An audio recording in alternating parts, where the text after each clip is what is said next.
I am fed up with bramble today.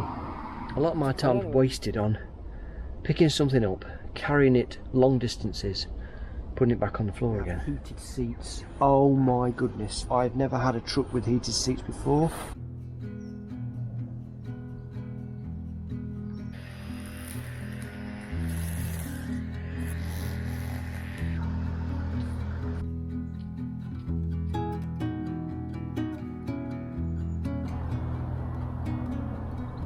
Ayup Woodlanders. We're in a stunning part of Overseal today. Last year we were here cutting the willow because I wanted some binders for the hedge layers, and I got loads out. It were great, but some of the hedge layers didn't like the willow at all. They said they were nowhere near long and fat enough.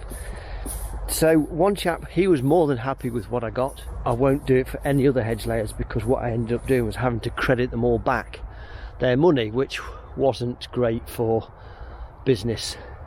But these here, they're about, I'm guessing they've got to be between 10 and 12 foot long, which to me is a cracking binder, but somehow some people just don't want them.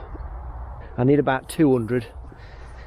And then this little bit has got multiple varieties of willow in, and these have come back amazing. I'm well impressed. The Heartwood team should be here shortly, and they're going to harvest some of these, and the landowner, they want a selection of all of these put into bundles so that they can have a little play with the willow as well with their forest school. Today's Tuesday. How are you? I've not asked that for ages, seems a long time. I'm always interested to see how you're doing, how your woodlands near you are doing, how you're coping, how's life treating you. So this is us.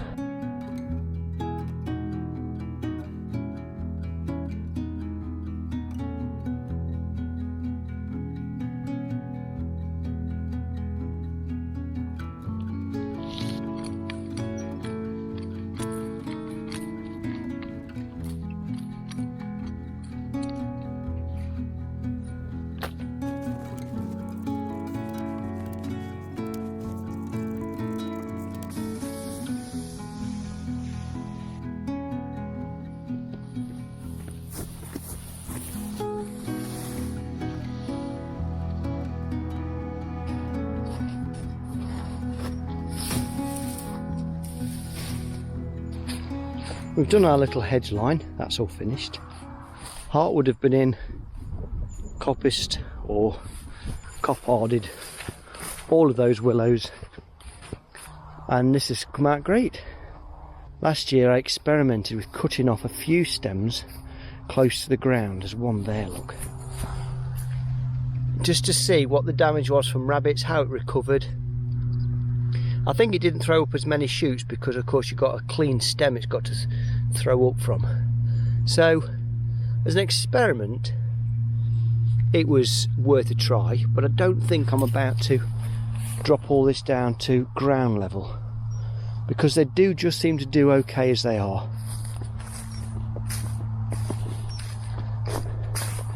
If you're a willow expert, by all means let me know what you think to having them at waist height.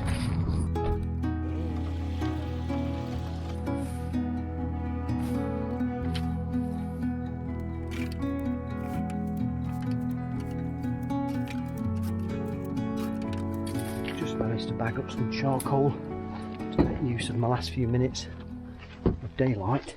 I've just got to nip up to Mass's hardware store and get me some tape. So I'll see you tomorrow. You've guessed it, this morning it's raining again. Fan heater's on, I've got my hand warmer on. In fact I did a whole video about what keeps me alive in winter. I'll put a link to that. Oh my goodness, I've never had a truck with heated seats before. Whoa, that is amazing. Monday we're in Pat's garden, which is just there. We were clearing up the paths of all the weeds, trying to sort out the membrane that was underneath and then put some wood chip down. So we did that, that's all sorted. Today it's back into the coppice, but I need to get out the hedging stakes for an order for peat. I'm so far behind. I've now got people pestering me, and I don't like that, because I say yes to things and then I like to think that I can either meet the target or be ahead of target, and now I'm completely behind. I'm finding the whole thing quite irritating and causing me significant anxiety. In fact, that might be my one word Wednesday. If I could have two words, it would be work anxiety. So this morning I've donned the wet feet because I've got a feeling it's going to be very wet up here. One Word Wednesday is all about how you're feeling, what's your mental health state like. If you can't talk about it, is there one or two words that would particularly describe your week? It gives people an idea of how you're feeling. So if you feel like it, by all means have a think. What word might describe your week? And then put it in the comments below. And I always have a look at the comments. When I'm watching somebody else's video, I tend to sometimes listen and then scroll through the comments at the same time, because I'm often interested in how people reply to certain questions that are on the video. So please do that. Here's some stakes. They're not the best, they're about as good as I can get out. I've got to dress these. There's another pile at the top end up that direction, and I just want to dress them, bundle them, get them in the trailer so I know that I've got them done.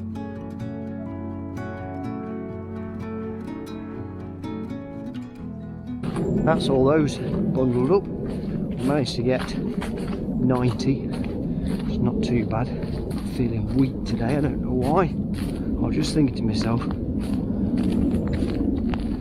for 2 pins I could happily go home and go to bed. And last night I had to get up because I could hear this clanging. 2 o'clock in the morning. Turns out it was the dishwasher, so I've got to look at that now.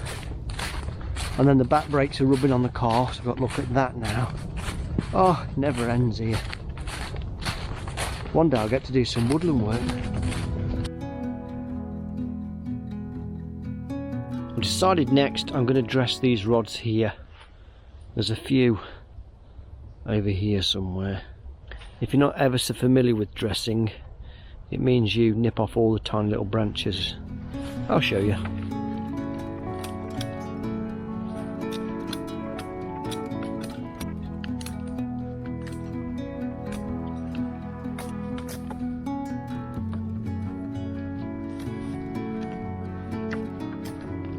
Got any doctors or physiotherapists that watch this?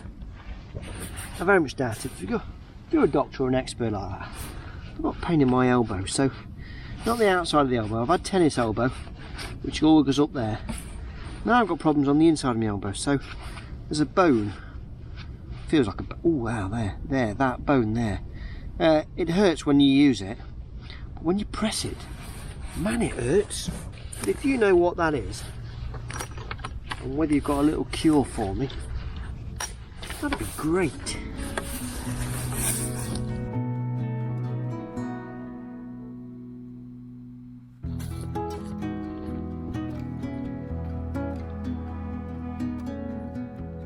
That surprisingly has took me nearly all day.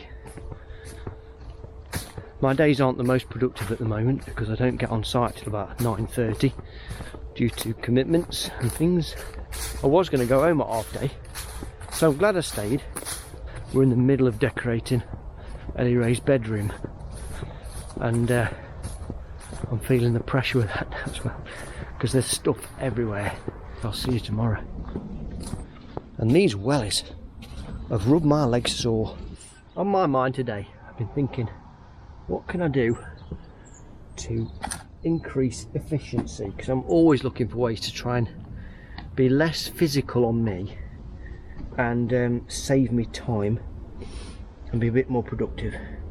And one of the biggest challenges I'm facing at the moment, and that's simply because of the wet, a lot of my time's wasted on picking something up, carrying it long distances, putting it back on the floor again. Part of me is tempted with a really old battered quad bike but I don't know. Let me know what you think.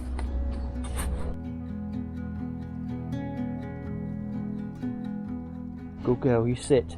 Wait. Good morning. I've got 2 dogs this morning. Darren, 2 dogs. I've got Bella. We've got Woody.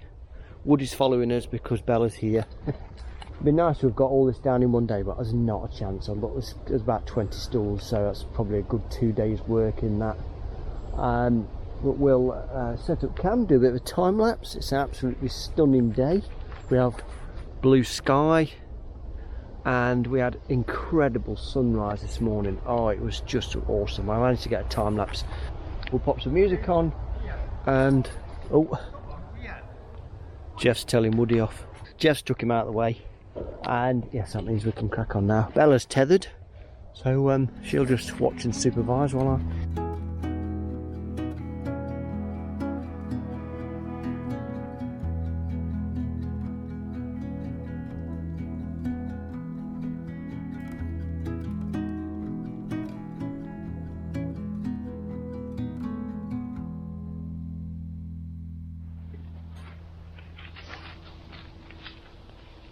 What a stunning day to be out in the coppice. Oh, stop that, Bella.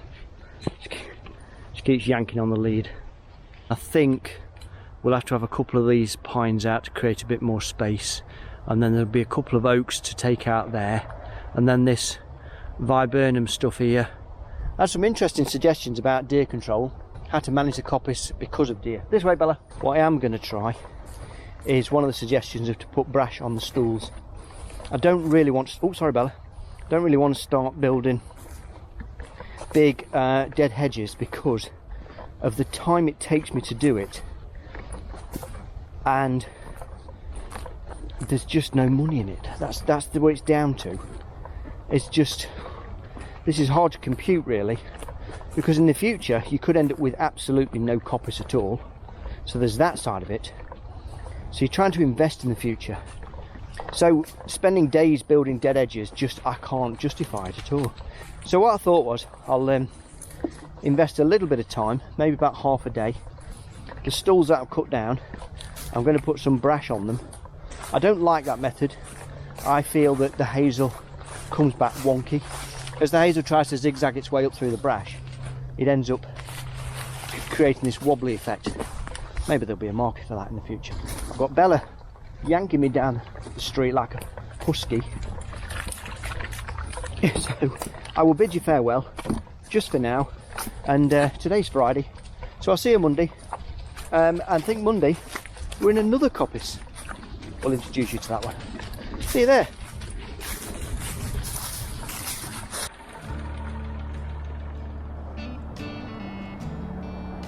Good morning.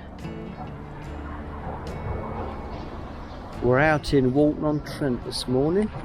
This is what's called the Dingle. I don't know if that's a local term or it means something. I'm sure somebody will tell me what a dingle is. This is a little bit of hazel we cut about every 2 or 3 years. We try and get out of it what we can. Mainly weavers for the panels and possibly a few binders out of it. We'll see how we go.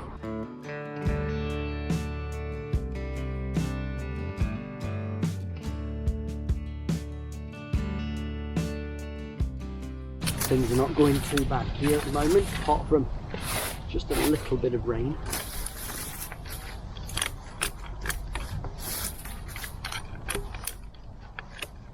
I don't normally have a fire at all, but this one, landowner says always get a chance to light the fire, because this is at the end of her garden. It took me ages to try and get it to light. In fact, I was down to my last bit of paper. I've only got about an hour and a half left of daylight, so I'm on a bit of a mission to try and get this job complete. No more jibber jabber. Just get on with it.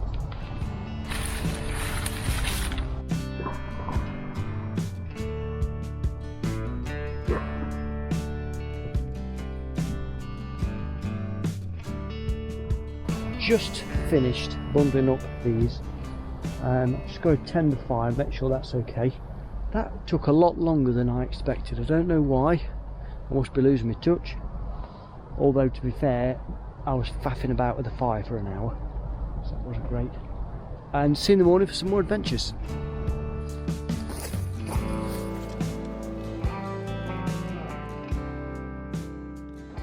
Morning. We're here on a completely new spot today. New to the channel at least. I came here 6 years ago and cut the hazel out of here. A bit of history about this. This was planted about 25 years ago again. It's suffered with terrible ash dieback. And there was probably somewhere like 40% ash in here. So landowner Amy took the decision to have all of the ash clear felled out and then to have it replanted. So these trees, planted 6 years ago, you'll see them in the tree shelters, done really well actually. It looked nothing like this when I last came, because what they did, they came in with the ash, took all the ash out, that was all taken away for processing, and then the whole site was mulched then in between the mature trees, well, the tall trees shall we say. So the whole site had this mulch had gone through, and all the roots and everything were mulched out, so it looked barren. Whereas now it's looking a bit more like a woodland again. So we can dive in here, start cutting out some of this hazel. But this is the first time, apart from our own woodland, where I've actually come back to a site that I've coppiced before and come to harvest the fresh growth. Bella the dog has had to go to the vets for an operation to be neutered, so that's put me behind a little bit this morning, but just one of them. We'll pick her up later. I don't know what products I'm going to get out. It'd be nice to get a bit of all sorts out of it. First look, doesn't look like a great deal of product, and that's one of the challenges, I guess, of coming back to the first time after the maiden cut, or after a long time not being cut. You think, oh great, we're going to have some fantastic rods, and it never really works out like that. They come back okay, and you get the stalls that survive, and you get rods, but they certainly don't come back like you might see in an established, regularly cut coppice. And it usually takes, in my experience so far, about its third harvest before you start to get some really nice rods. I'm still hoping for lots of hedge stakes, really, more than anything out of this. Hedge stakes, beam poles at 8 foot would be nice, and then a fair few bundle of weaving rods. I don't tend to cut pea sticks this early because they dry out too quick and the frost destroys them.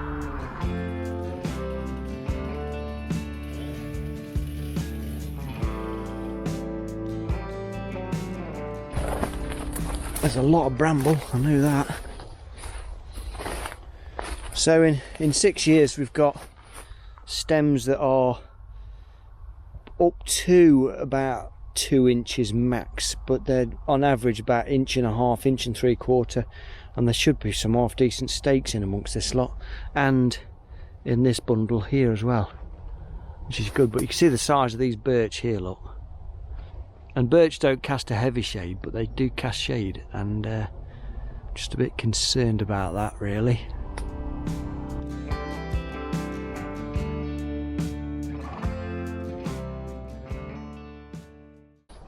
Good morning. Sorry about yesterday, I had to dash off quick because of the vet thing and all that. Bella got spayed yesterday at the vet's, just because we don't want any more mini Bellas. She looks funny because she had the cone of shame on her head. Although it didn't last very long because she kept smacking into everything.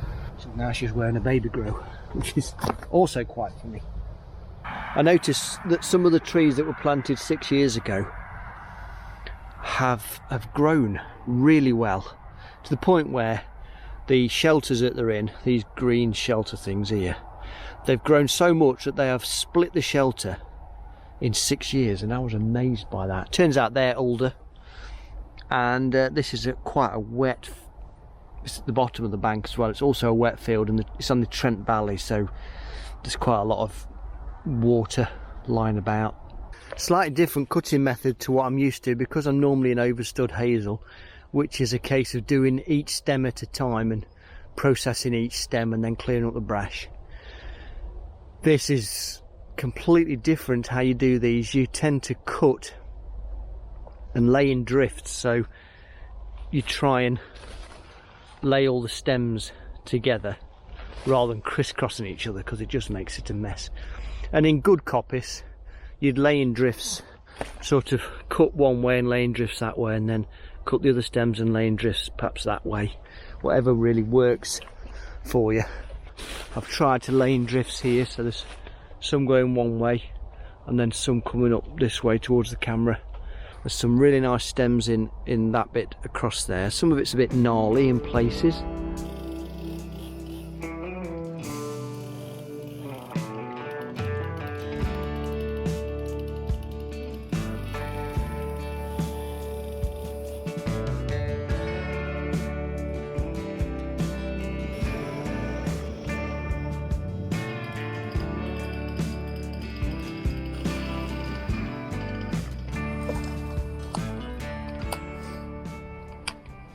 You'll often hear me banging on about cutting stumps low to the ground. In fact, I did a video on it some years ago. But there is a reason, and I'll try and explain it as simply as possible. And the idea is to try and get your cuts as low to the ground as possible without stuffing your saw in the dirt. So these could possibly go a little bit lower. That's about 2 inches out of the ground there, about 2 inches. Hazel shoots from the sides here, comes out. New shoots all come out. If you cut them nice and low, the new shoots will come out really low down, sort of about 1 inch away from the ground. And what happens is, as that shoot comes out and up, what happens is leaf mould and leaf litter sort of collect round it, bit of soil and debris, and collect around the base of this new shoot, a bit like these have done here. And what happens is that then roots, this new shoot roots itself into the surroundings, and what happens is over time your stool gets sort of a bit bigger and a bit bigger and a bit bigger. So what was perhaps a couple of 3 stems in the centre here, they die off. All the new stems come shooting up from all these cut shoots, and the stool itself gets massive. And then that rotten bit in the middle that dies off and rots, what happens then is, you see, the new shoots come and root into that then, so you end up with this just massive stool. So that's why we cut nice and low on the hazel. Lesson over. Back to where you were. I am fed up with bramble today. Look at it, it's everywhere. So you find a stool, and then you have to kind of cut a path in to be able to get to it and drag the stuff out. Just bear with me 1 minute while I have a good old whinge and moan. And so the bramble is 10 to 15 foot tall, and it's over everything. So you try and pull the hazel over and it's wrapped in bramble. It's like trying to pull something over. It's got rope wrapped around it. There's bramble, and then there's this. The coppice will get thicker, those trees will get bigger and suppress some of the bramble, because this is nuts. I'll share another little moan with you. That's these 5 foot tall tree shelters. They do serve a purpose, and I understand it. And if you've got a particular problem with deer browsing, then you're going to want something tall, or sort the deer problem out. You've got this little microclimate, like a mini greenhouse, and the tree just bolts straight for the light, so it goes tall and leggy, and you get this sort of floppy tree then. And then what happens is, because the stakes are now very inferior to what they used to be, stakes would last at least 10 years. These stakes don't even last 4 anymore. They're rubbish, so they rot off then, you see. So you've got this big floppy thing at the top that's whopping around in the wind, a stake that's about as useful as a chocolate fireguard. But then what happens is the tree then, that's all floppy and long, has to support the weight of a tall tree shelter and a stake. So as I say, they serve a purpose, and they do get far much more of an instant woodland than you would ever get if you just planted trees or left things self-set. But they're by no means perfect. If you choose to use these shelters, my advice to you would be is annually check each tree. When they get tall and whippy and thin like that, it's either cut the tree shelter off. See this one, look, stake, there's the stake, utter rubbish. It's cut the tree shelter off, but I much prefer to do this.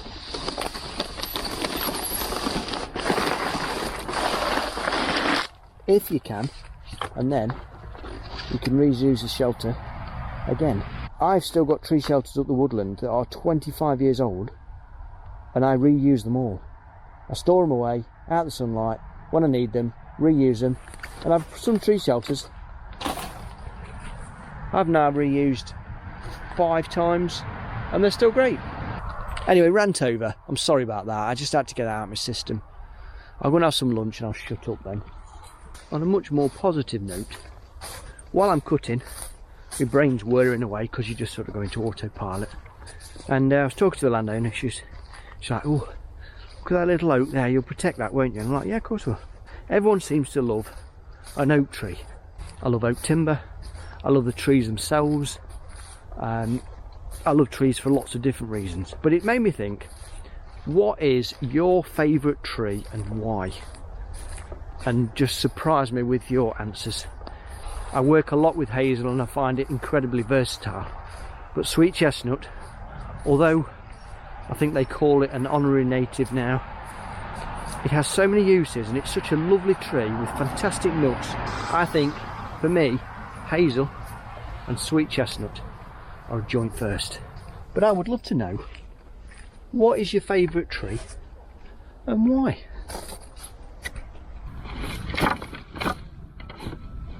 I'm losing the light. It's about 10 to 4. So this is my last bundle for today. We've got 10 steaks for Bill. Moustache. Good morning. It was totally thrashing. It was crazy. And so we're a little bit plaggy this morning up here. Today is just a dressing kind of day. 3 products: hedging stakes, beam poles, weavers for the hazel hurdles, and there might be, like down here, little bits of charcoal.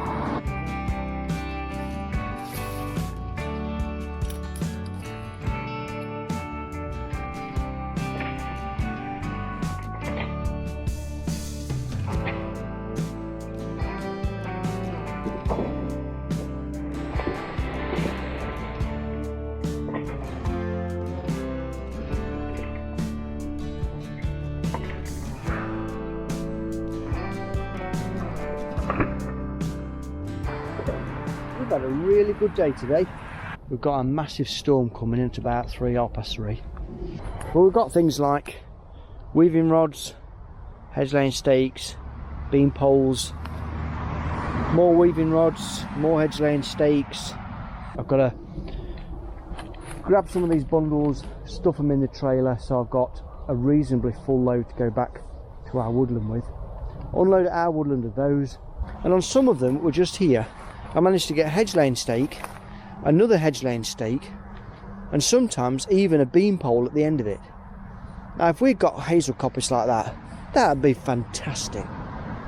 Of course, that's always the aim, is to increase the amount of product that comes out of every stall so that it becomes a viable industry here in South Derbyshire.